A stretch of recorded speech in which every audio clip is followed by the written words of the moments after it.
What's up, everybody, and welcome to Touching Tornadoes. On today's episode, I just want to kind of go into my first Manic episode and finish that story. But to give you guys some context, I was diagnosed with Bipolar 1 in 2024, April of 2024. But before that, I had my first Manic episode in March, April of 2023. So, and that lasted for at least a couple weeks of full mania. And then we'll go into kind of the story of how the remainder of that year went, and then the ramp up into another full mania last spring. So since then, I've been in treatment with therapy and medication and some other hospitalizations, the good stuff. And we'll get into all that. But just for some background on how, big picture, how it all kind of went down. I, for 15 years, was working on a podcast, many different podcasts, actually. And they were mainly just group efforts with my friends and my second cousin and their comedy shows. And we would get together every week for 15 years. Most of the crew was together for about 7 or 8 of those years, probably, about half the time. And we would do comedy shows. And this was what I wanted to do. This was my passion, to do a podcast, to do a comedy podcast. And we didn't ever have much success. I mean, other than the fact that it was probably the greatest comedy show that ever happened, but it never really turned into what I kind of wanted it to turn into. And I'm sure the other guys wanted it to turn into also, but it was fun. And I think we all had a good time doing it. But my mania was something that played a big part into kind of putting a stop to that dream for a little while. So what had happened was we were doing these podcasts for many years, and I decided with my cousin that we'd start a business and somehow feature the podcast, or start a new podcast and feature it and incorporate it in the business somehow. And so we started a food truck out of a 1977 Airstream, and we spent hundreds of hours polishing it and turning it into a food truck. And I had never even worked in the food industry. I am a landscaper and have owned and been a part of family-owned landscaping companies my whole life. But I wanted to transition, and I thought that, not that you can't do a comedy podcast while being a landscaper, you can, but I thought that maybe if we did something where we could put the show out in front of our product, it would bring more people to the show. And so we started the OK Taco Company in 2020, and we started the OK Taco Show. So it was the OK Taco Company and Road Show, and we would go from town to town in Oklahoma serving tacos to people and telling them about our podcast. And just by grit and effort, we were able to grow an audience on social media for our food truck. And ultimately it turned into, we found a 1927 Texaco building on Route 66, or maybe it was a 1933 Texaco building. I forget the year. On Route 66, and it had a garage on it. And so the idea that we had was to back the Airstream that we'd been using as our food truck into the Texaco building, and turn the Airstream that was a food truck into an arcade, and turn the Texaco building into a taco shop, and it still had like the pumps out front, and it was right on a curve in a little town in Oklahoma, right on Route 66. And it was perfect, and it was a dream. I mean, almost literally, I'd kind of dreamed of a way that we could incorporate the food truck that we had, the trailer that we had, because it was a cool Airstream, into our building somehow, bringing the people the audience that we had got from our shenanigans as a food truck operation into our restaurant operation.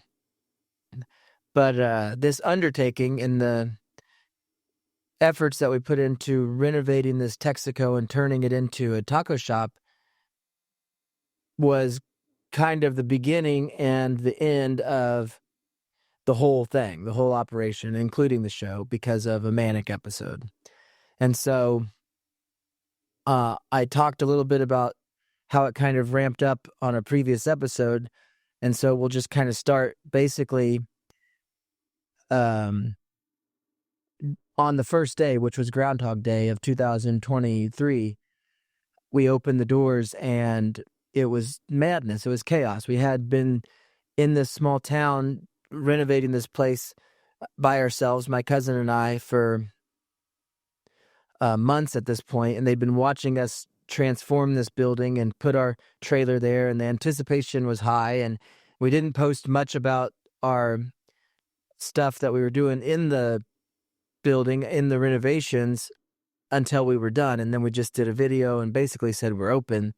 And we opened on Groundhog Day, and it was chaos. And we probably should have prepared more, but we didn't. And so you could say it was a success. It definitely was. But what had happened was, on the second night, everything kind of blew up for me. Meaning, I had this moment of something went through me. My trigger got cocked. My brain got switched. The circuit breakers blew, and it felt like I died. And I kind of lost my balance, lost my awareness and consciousness for a moment, and then was back. But it was in the middle of us opening. It was just this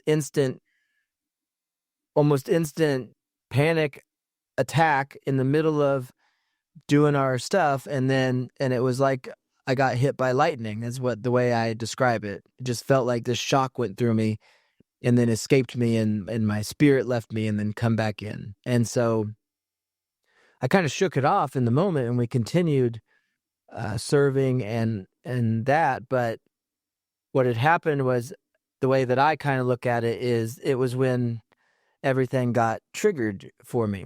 And that was when the mania and the bubble burst and the mania started ramping up. And so what that is basically, for me, the way that it manifested was this flight of ideas.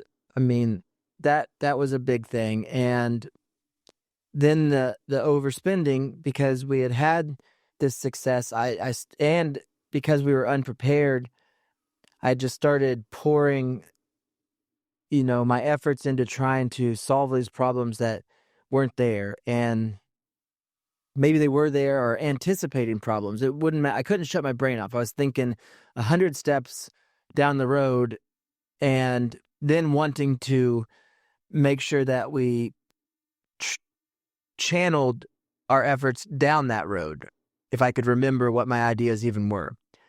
And so this all continued to escalate day after day, where I was not getting much sleep, if any, and my heart was racing. I'd already been on this exercise regimen for a couple of years at this point, of just this daily jogging, but I took that to this new extreme, where I was just intensely doing these workouts, and I would do it in pretty strange and violent ways, I guess, or maybe not violent. Well, violent, I would say. Just running. There's a high school in the town that I'd lived in Oklahoma, and I would just run the stairs. And when I say run the stairs, I don't mean like up and down at this slow jog. I mean like create these. I could almost see these. The quickest way to run up the part where people sit on the bleacher part and down the step part, and they had handrails in the middle, and I'd memorize how many steps it was, and I'd do it with my eyes shut, and I would do it backwards, and I would do it where I'd run every bleacher, then jump down to where like your feet go and run every foot part all the way back and down and back and down and up and down. And I would do this for miles. I had a watch that would track my steps and tell me my miles and all that.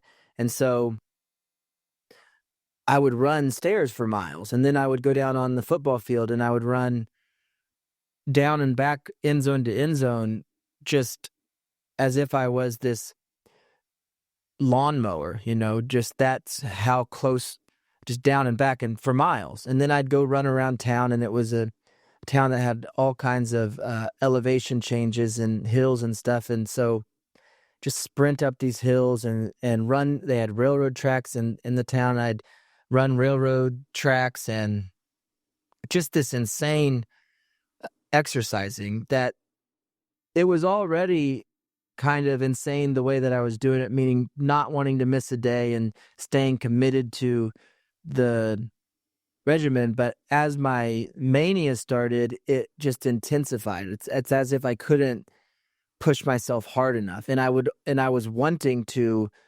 punish myself, because for whatever reason I felt like I had this battle that I was fighting. And I guess what I mean is, when the lightning bolt hit me and I felt like I died, I even had this kind of out of body experience or out of body dream kind of deal where I'd got lifted into the cosmos and felt like I'd basically like I'd seen this spiritual side to the way the world works. And after that dream, I just started connecting all of these things that happen in a daily life for everyone, but finding connections and synchronicities. And when I was doing that, it seemed like it was paired with just these horrible thoughts that can happen to you when you have this disorder. A lot of times they'll happen in depressive episodes where you can get these insidious thoughts that creep into your mind, and you can't get them out. And so after my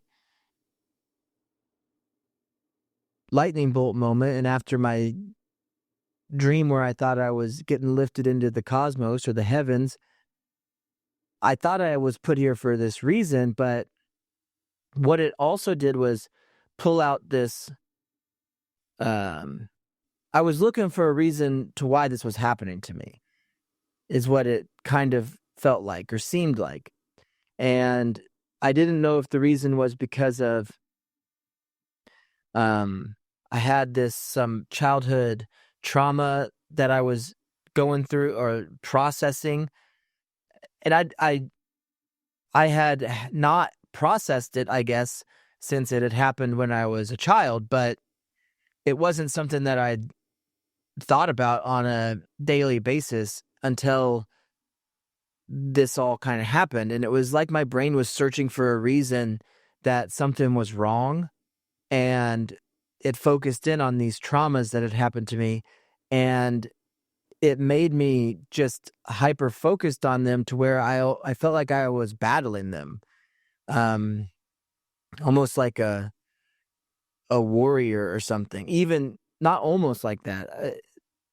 my running turned into me kind of feeling like I was connecting with the world and with nature. And so I'd be out on these runs on these dirt roads in the middle of nowhere, Oklahoma, with no water. And we're talking 10, 15-mile runs in the heat of the spring and summer. Didn't, as far as I would go until I would collapse sometimes. And then I'd get back up once I could move again and get home. There was a couple times where my wife had to come find me. And this was all scary, but the kind of weird thing was it made me. Some people talk about how you feel like you're the Messiah or you're um, a prophet or things like that when they have a manic episode. And you get the flight. So you get these number of symptoms that I had where the overspending, the flight of ideas, the rapid speech, the grandiose thinking, all of these things I had. But as they escalated even further, and after it got to where it become too much, it was as if the universe was talking to me and I was picking up on everything that it was saying. And I was supposed to take a week off of working at the shop. My partner and cousin took a week off a couple weeks after we had opened to just kind of get his bearings and, relax, which he still come in every day for one reason or another. But just the grind of it, we were going to take a break from to try to save each other. But it was a little bit too late for me, and nobody knew what was going on. I mean, they knew something was going on, but there was nothing that anybody could do, and I had no idea what bipolar was at this time. I had no suspicion that it was happening. I thought that I had this spiritual awakening and that I had died and come back, and I'd come back for a reason, and I was trying to find that reason, whether it was to exorcise these demons in an almost literal way out of me. I didn't know, and it made me feel like I had this connection to Native Americans, and I was a Native American, or maybe I was in a previous life, and I'd come back as my spirit, like this new spirit that had taken over me was this spirit of a Native American warrior. And I kind of went with that because I had no idea. And that's how out of my mind I was. So on this week off that I had, I'll just kind of go into that. So I had got to a point where I really needed this break, but I was still just like my cousin coming in. But I decided that I would start driving back to Kansas where my old house was and all my stuff and start loading it up and bringing it down. When I say stuff, I mean trailer loads of landscaping equipment and mowers and motorcycle and toolboxes, and basically just putting all this pressure on me to set up this shop of me at the taco shop. And so I started hauling this stuff down, and I was getting no sleep. And on the way to Kansas and back, I would want to stop at, there was those Indian casinos, and I think that I'd have these signs that were telling me to stop there and how much to gamble and what machines to play and all this stuff. And this all continued, and it happened. What's really sucky is I don't remember everything that happened. And the things that I do remember, I don't necessarily remember the timeline that this madness all happened. But I remember bringing this stuff down and thinking, kind of basically having a day where this was all going to end in my mind. And what I mean by that is, by this point on my journey into mania, I'd had a week or two of this, and the days were filled with me pushing myself and not eating and not sleeping as much as I could. But when I would sleep, I'd have these horrible dreams. And the dream I kept having at that time was of this situation that happened at my kid's school where there was an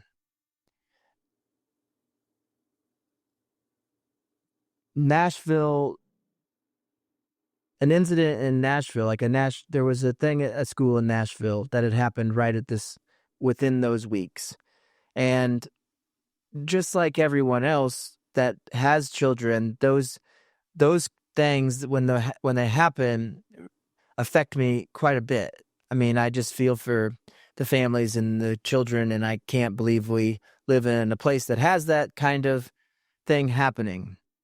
And so when I would have these dreams, I was dreaming that a situation like that was going to go down in our town and at my kid's school, and it was frightening and scared me.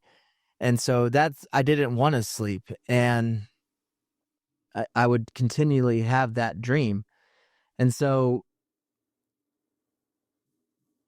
I would get up and like as a warrior, as the spirit of Jim Thorpe. We lived on a road called Jim Thorpe, and the town was where he was from. And so I would go out as this warrior and try to just run this situation out. Like, if there's any way I could pray it away or run it away, I was talking to the spirits and trying to get this to not happen. This thing that wasn't going to happen. It was all just this fear I had. So this is all happening simultaneously with me then having this new business with my cousin. That business includes a podcast, which we're doing on a bi-weekly, weekly basis. And my meltdown, my delusional meltdown, my manic meltdown, it's all on video and audio. It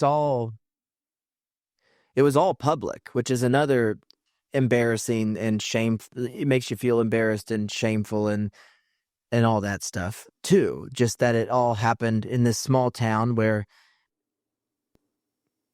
there's you're just the crazy guy that runs the taco shop. And you were the crazy guys that drove to all these towns serving tacos and doing a podcast. And that was like the cute crazy. But now all of a sudden you're the crazy guy. And as the manic episode escalated and the sleep got less and less and the ideas got more and more and the dreams got worse and worse, and the feeling that I had died and come back for a purpose or as a different being or didn't understand, that was still happening. It all ended basically with this moment where I'd brought all of my equipment down, and for whatever reason, my dreams were my thoughts were turning into, I'd connected it with, there's a couple things. This spiritual awakening, like it was a spiritual awakening that was happening and all of this. And I had to battle my inner demons, which was my childhood trauma. And I had to beat those demons, and it was a test from God. And I was this reincarnated Native American warrior that was doing it. That's kind of how my mind had transformed this whole thing. Our property that the taco shop was on was basically this big triangle.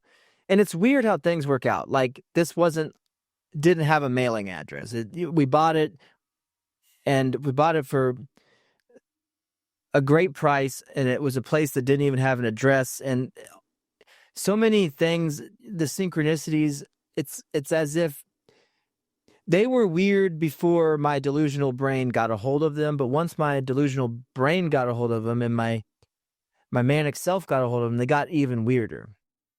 And so, because it was this big triangle, actually, I don't know if it's because. It was a big triangle, the property, right on Route 66. So as the mother road curved around, our property was the median of that curve. And so I had brought all my equipment down in one of my trips, my 6-hour trips back to Kansas and back, to bring this down for no reason. I mean, I didn't need to worry about all of this stuff at that time, but I was worried about it. And so I'm hauling this crap in, and I'm dressed in my sweats and my like running gear, which is just holy sweats and giant hoodies that are covered in sweat from these crazy intense workouts. And there's people that are eating at a restaurant, and I'm dragging stuff into the parking lot. And like I said, I was having these horrible dreams at the time. And so I'd kind of built it up in my mind that there was going to be some kind of moment that I was going to have to be ready for. I didn't know what that moment was, but I was preparing myself for it, basically. And on one of the last days one of the last days, as I guess, like, as the peak of my mania, I took all my stuff and parked it like against our property, spread out evenly. So I had different mowers all spread out as if it was kind of like, I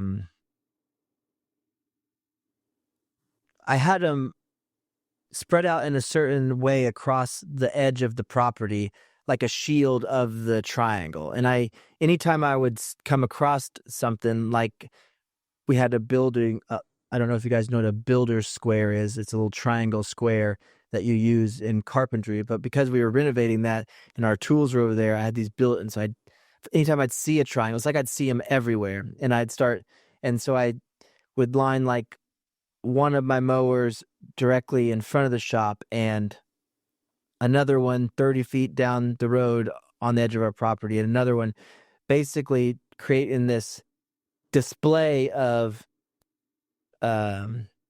my stuff along Route 66, these mowers, and then a motorcycle on the very corner, almost in the middle of the road, but in the very corner of our triangle on the road, or right where the concrete meets the grass median, like daring people to approach this, or whatever this weird spirit I'm trying to fight against.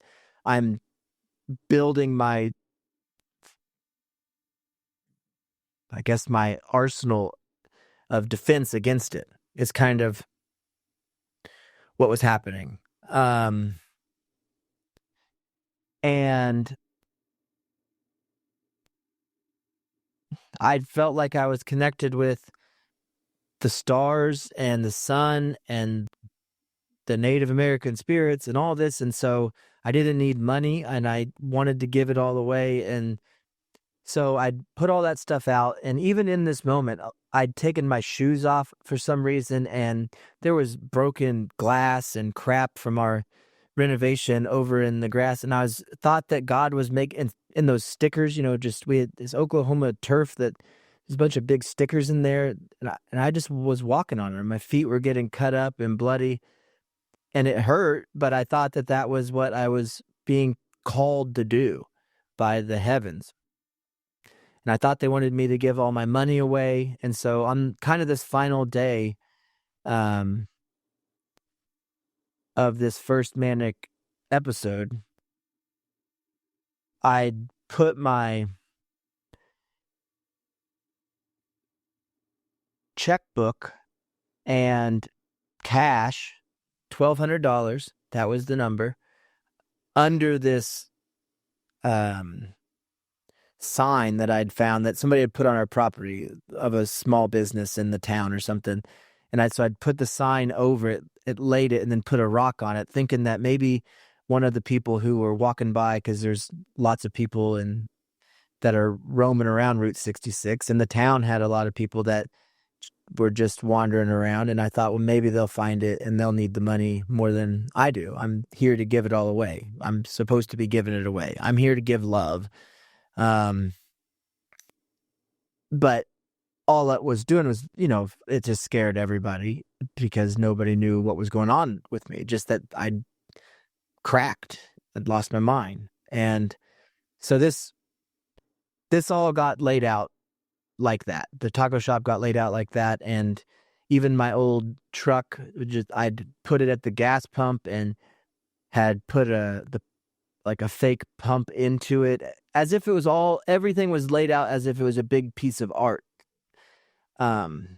Which that creative side, I've always liked drawing and painting and stuff like that, but it was as if my whole property became this huge canvas and I had to put all this stuff in the right place, which to the onlooker just looked like my shit put all over the place on this property. They didn't understand it, or just some crazy, or we're a mower store that are selling mowers and they're lined up on Route 66. Who knows what people thought, but they didn't think like I did, like this is this huge canvas of sacrifice or something that I was laying out and giving my money away. And that was that. I thought that was that. And this was during that week off of the taco shop. So I was coming in and just, if there were customers, I would talk to them in some crazy way, telling them that these things that weren't true, if there was somebody that used to be military, like, oh, I was there with you, as if my spirit was there with them or something, which I'm sure scared everybody. Of course, the two people I remember saying that to still came in after quite a bit. I don't know, just out of curiosity or they're just hungry. I don't know. But it was wild, in a bad way. So, like I said, this was my week off. So during my trips back to Kansas to get this stuff, to create this display on our property, and to go through the ceremonies of walking through glass and pushing myself to all these extremes, physically preparing myself for this weird battle that I had in my head, thinking it has something to do with stopping some sort of horrible tragedy at a school or so. I didn't know. Even back in Kansas, I still had my landscaping job, and it was spring. And so I come back up to get stuff loaded up. I'd also go take care of a property there. And I remember it was right there around Easter or something that something happened. That's what I mean. The timeline and all of the things get mixed up. But within this same week, I'd basically went to the Dollar General and bought just hundreds of dollars worth of fake flowers and garbage and crap. And there's this nice area at our property that I take care of. And I've been doing this place for 10 years at this point. And so I'd never I'd clean up their stuff every spring, but I wouldn't go buy a bunch of fake flowers and decorate it as if it's this living memorial or something. That's what I did. Now, luckily, I think it was around Easter, so people thought I did it for Easter or didn't know or didn't want to say anything, but I'm pretty sure they just took it all down and we acted like it never happened, which is embarrassing. And again, all this stuff's embarrassing. It's all, even more so, it's all out there. I just don't know what to do with it. I don't want to take it down because it's part of I don't know what to do with it. Someday I think there's some good will come of it somehow. But so that's kind of all the wild things that were going on. And this episode ended, I'll just say it's the next day after I'd put together this display on my property and left the money. And I thought that if I wasn't already dead, I was on my way to die somehow. And so the next morning, I had just got my watch. I just ordered a ridiculously overpriced Apple Watch because I thought that I was supposed to. Everything I was doing at this point was because I felt like I was being told to by the universe or something. And so the next morning when I was going to go on my run, I strategically laid out all of my stuff and told my wife that my daughter could have my phone. I don't need it. I have the watch now. I'm supposed to be using the watch. And she was freaked out by what was going on. And my kids were at school and I'd dressed. Now, to think that I was dressed like Spider-Man, but it wasn't that abnormal. I mean, I'd been running for a few years where I would wear whatever I could. I didn't have nice running clothes. I just had crappy sweaters, and usually it was stuff I found. So I'd found this hoodie that was a Spider-Man hoodie, basically, where it looked like his outfit, it didn't have a picture of Spider-Man on it. It had the black web on a red hoodie. And I put on my blue sweats, and at this time I had gotten into wearing handkerchiefs or having handkerchiefs all over, wrapped around my hands or my legs, Boy Scout ones, and I thought it was because I was kind of the last Boy Scout because I was fighting this childhood trauma thing, and that was part of my awakening. And I'd set up my phone there, and I'd left with my watch that morning, and I just got AirPods. I bought freaking $1,000 watch and $400 AirPods, and I took off on my run. And I had dark sunglasses. I just remember it being cloudy and dark sunglasses, and I didn't know what was going to happen. But I'd laid out my taco shop the day before as this crazy display, and I was taking off. And I took off down the street, and I was running and had my handkerchiefs, and I had convinced myself at this time that water and whatever the container was, it was all crap. It was all a lie. And it was all perception, So what I mean is, you can be carrying a bottle of Cayman Jack, which is what I had, like a margarita, like these crappy little margarita bottles. And it's in the morning. I'll just drink that. It's because it's the same as water.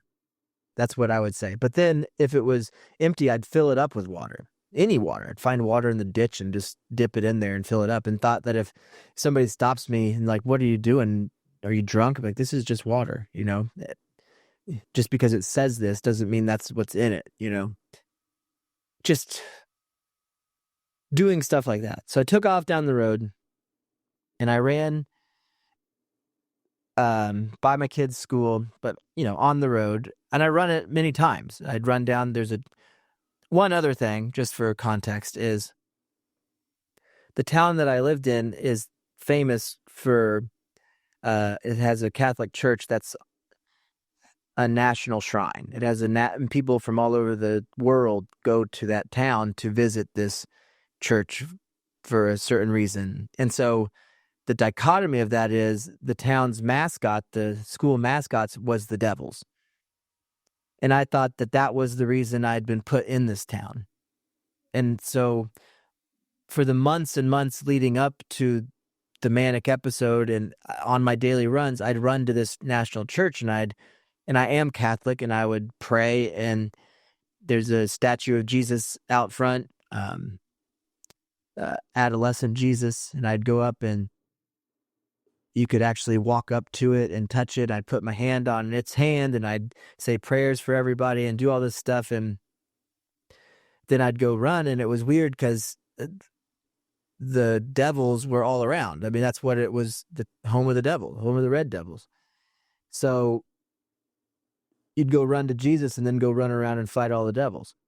And that morning, I'm dressed in these just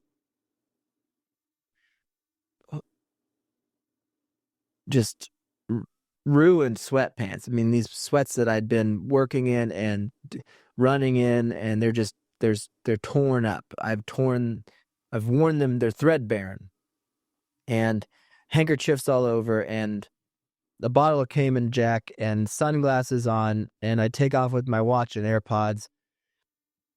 And I run by the school, and of course, a ball comes over the fence as I'm running by, and I stop.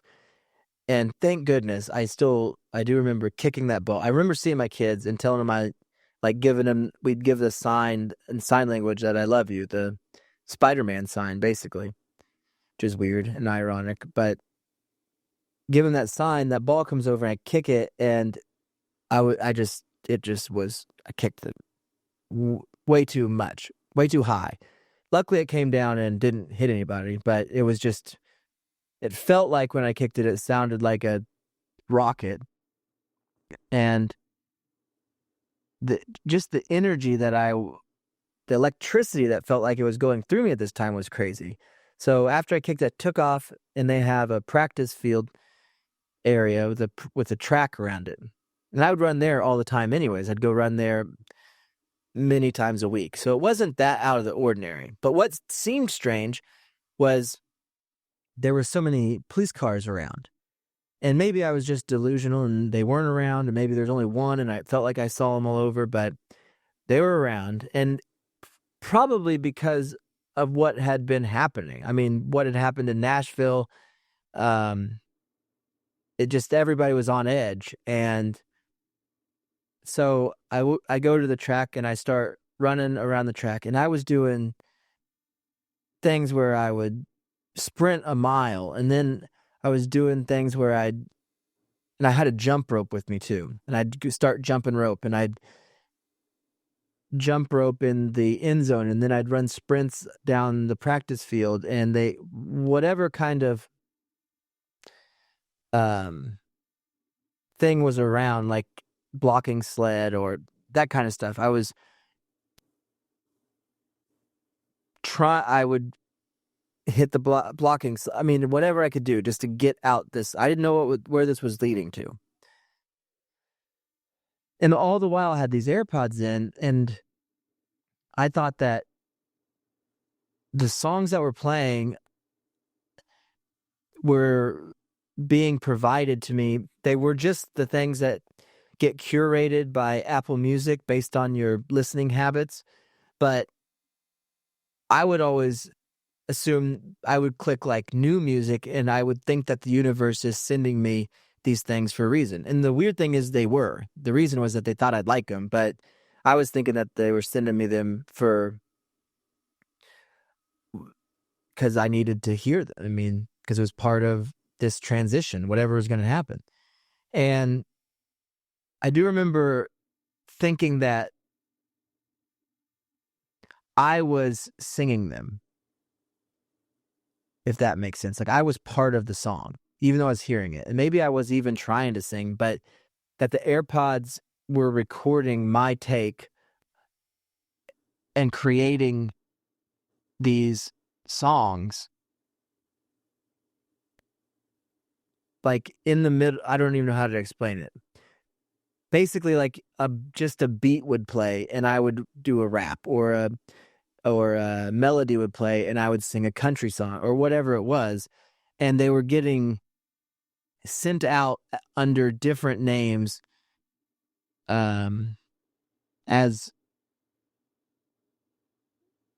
just artists that you'd never heard of that have one song. I mean, that's what it felt like. So, like, I was broadcasting these things somehow simultaneously while listening to them. I don't know. While doing this crazy intense exercise thing. So I remember getting done on the practice field and then going over to the main field. And on the main field, they have a big mascot of a devil in the middle of the field. And so I did what any person in their manic mind would do and took my jump rope and went over there and just did this, what in my mind was probably the most incredible jump roping routine that's ever been done. Literally dancing on the devil. Showing the devil who's boss. I'm here to beat you, devil. You're not going to get me. I'm going to get you. I just remember feeling like I was in this fight with the devil. And it felt like because it was the stadium was watching, it felt like the whole stadium was watching me. And so I get done this crazy, intense, boxer-esque, where you're doing double jumps and cross jumps and swinging it around style, dressed as Spider-Man, dance rope routine on this devil. And then I remember going to the stairs and running the stairs and just jumping on them. I mean, when I get to the top of the stair, just jumping and then coming down and continuing this for however long. And kind of going through my mind and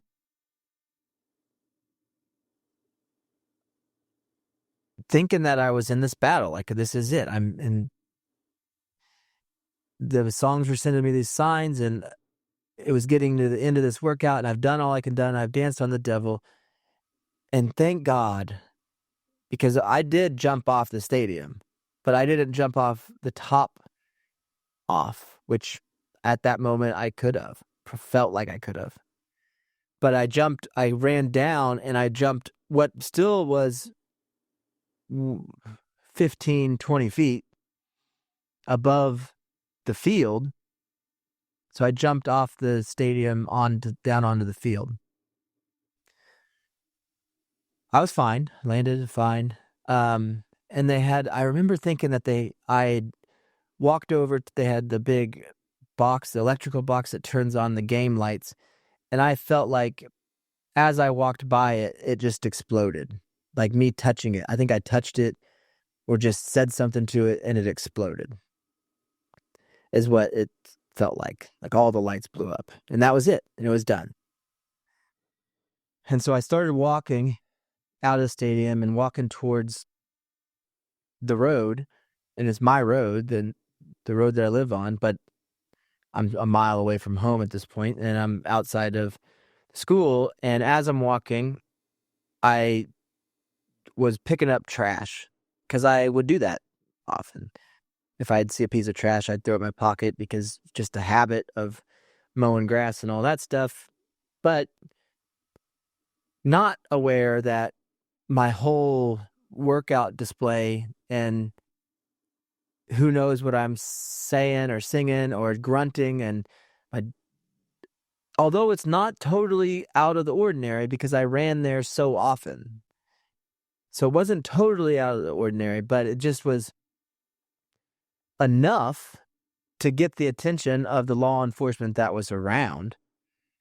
And so as I'm walking, a little buggy or police car or something comes pulling up, and the guy gets out of the cop and stops me and like, "What are you doing here?" And I'm just exercising, just picking up trash. I'm going home.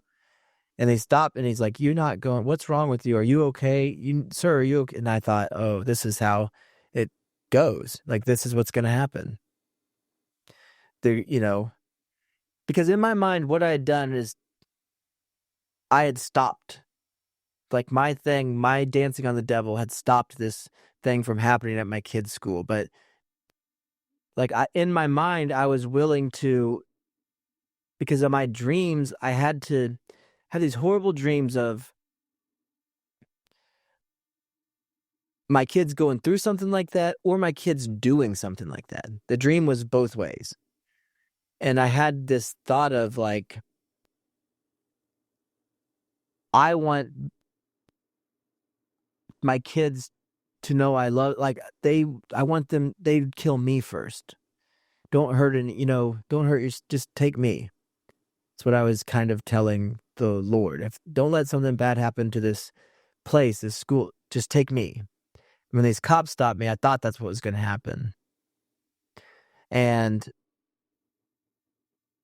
so I just collapse. And I don't have my phone. I don't have any identification. And they wanted to see that kind of stuff. But I have my watch. And it was so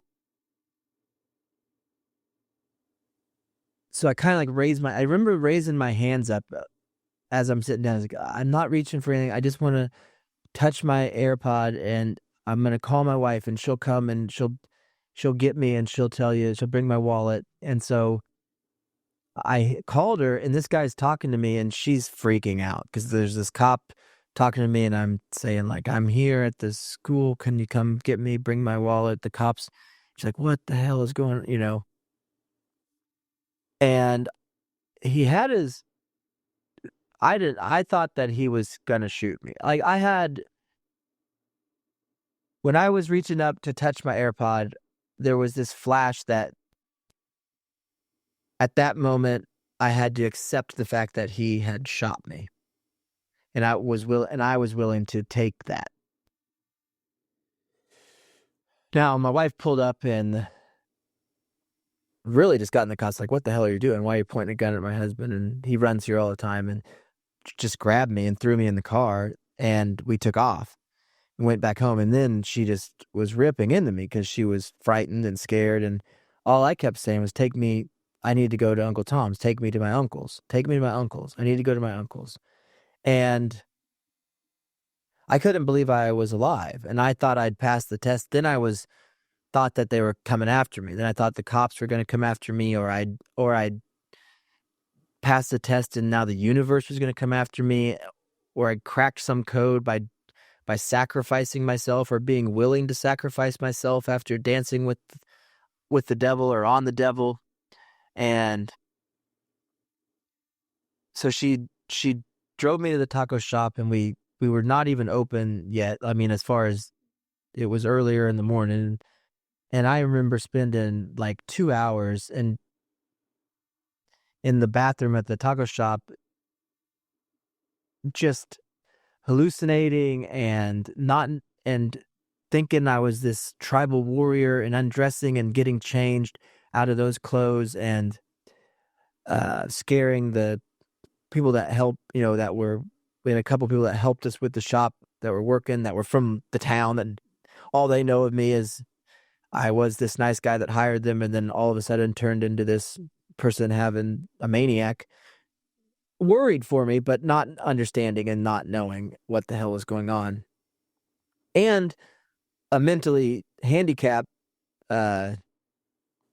kid who happened to be named Damien that was there every day, that I wanted to be there. He wanted to be our mascot and he'd dress up, and it's a whole nother story. And it's just weird how it all works out this way. But in reality, the weirdness in reality paralleled the weirdness that was going on in my head also. And so I'm just hyperventilating in the bathroom and still doing this like chanting and tribal and just trying, not knowing what's going on, thinking that I'd beat this devil of this trauma that I'd had, thinking that I'd stopped this thing from happening, that I was willing to sacrifice myself, almost feeling as if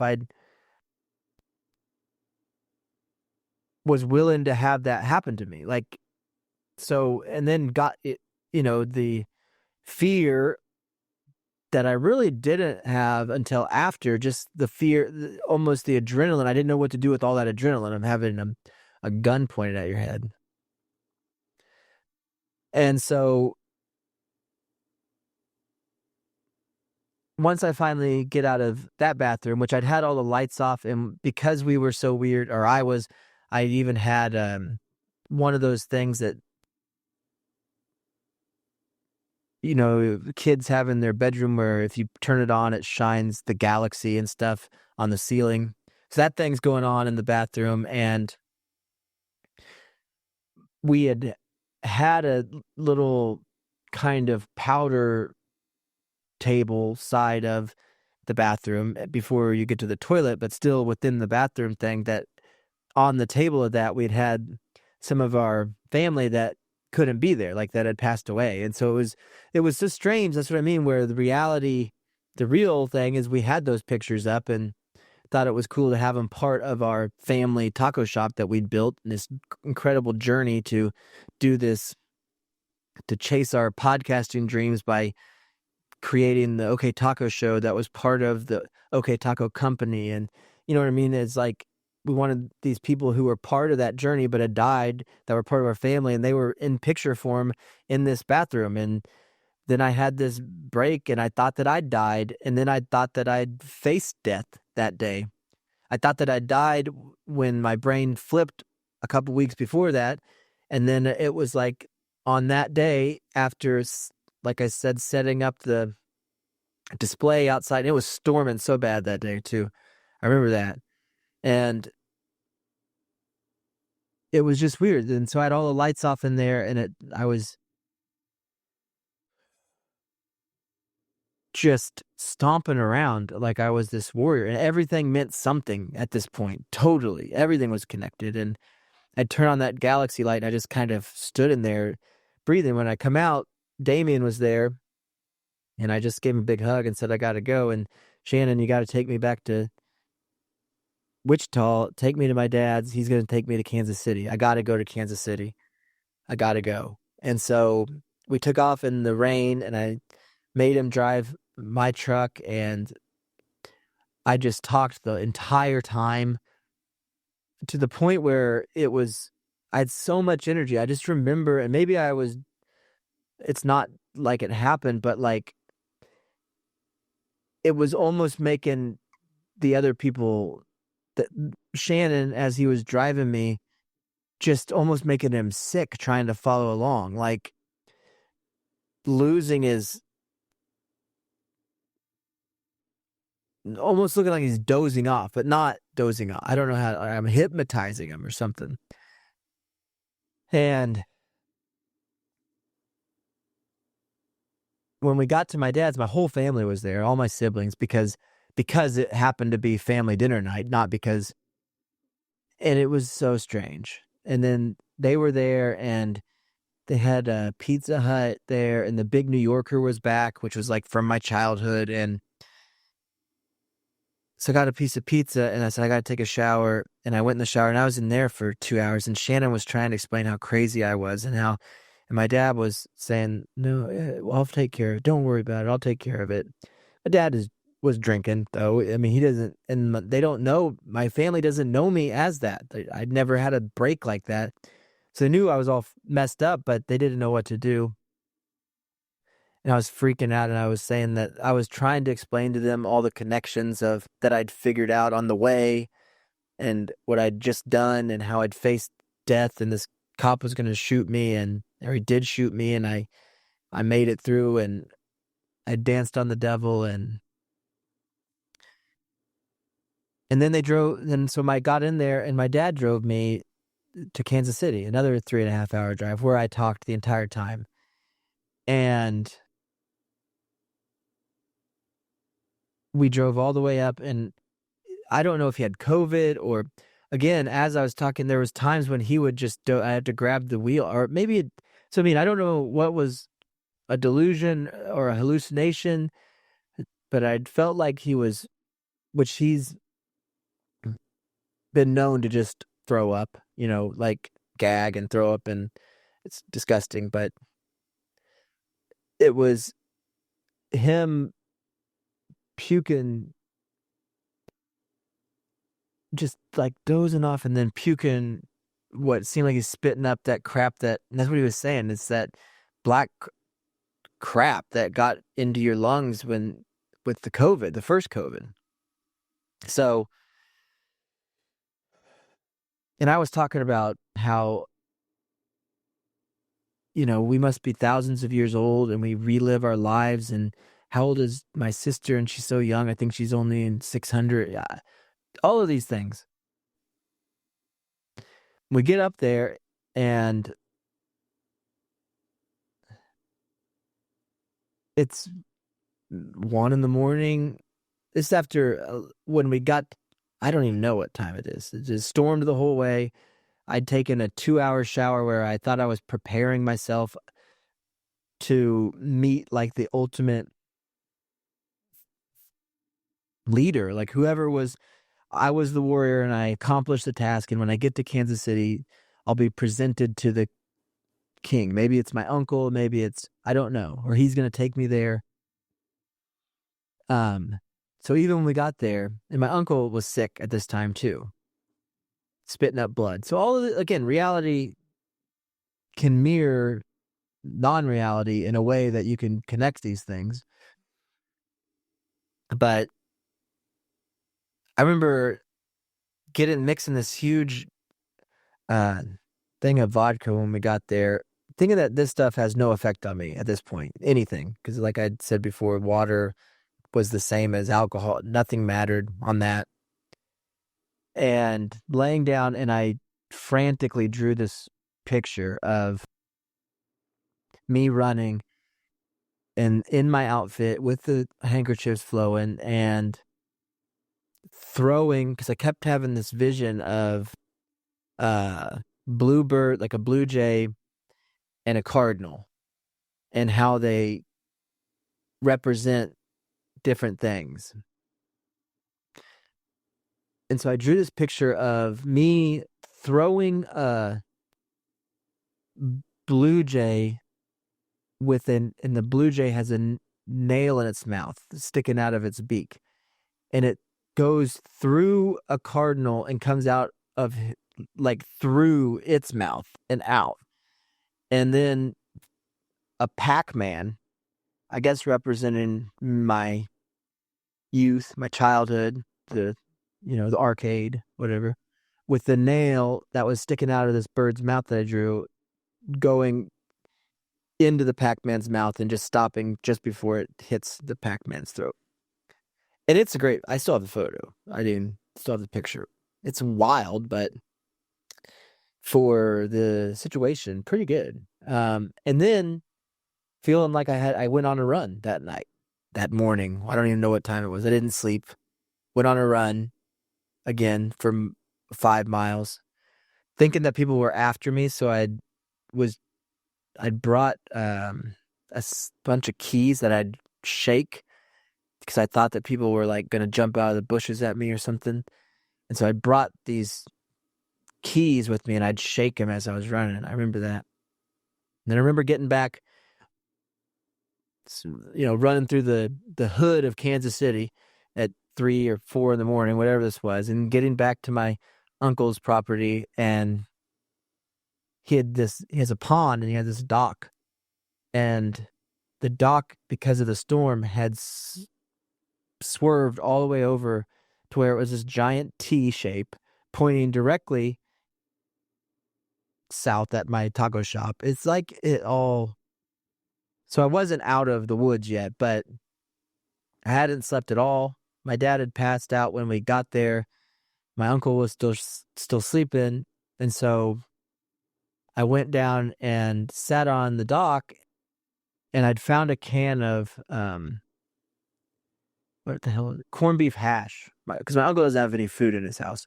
He eats out every night. He's just it's my great uncle, and he's in his 80s at this point, or late 70s or 80s. And so I found a whole can of corned beef hash, and went and sat on this dock and ate it. And when I got done eating it, it's like, and was done running, and it was the adrenaline had finally started to like fall out of me, and I was exhausted. And so I remember coming back up off the dock, and my dad was sitting there, and they didn't know what to say to me with my uncle. And my uncle's drinking coffee, and my dad's sitting there, and I just said, "I'm gonna go take a bath and go lay down." And they're like, "Okay." And I went and took a long bath, and I went and laid down, and I again thought, maybe this is how I die. I still wasn't over that. That's why I didn't want to fall asleep. So I fell asleep though, and I could be hallucinating it, but when I woke up, there was a cardinal right there on the windowsill. And there's cardinals all over his property. So I tell my uncle, it's like, yeah, they're right there, it's just doesn't help. But once I'd got some rest, then we went and ate, and I'd stayed there for the remainder of the week. He was able, just being there, it's kind of, his house has always been our vacation, our escape.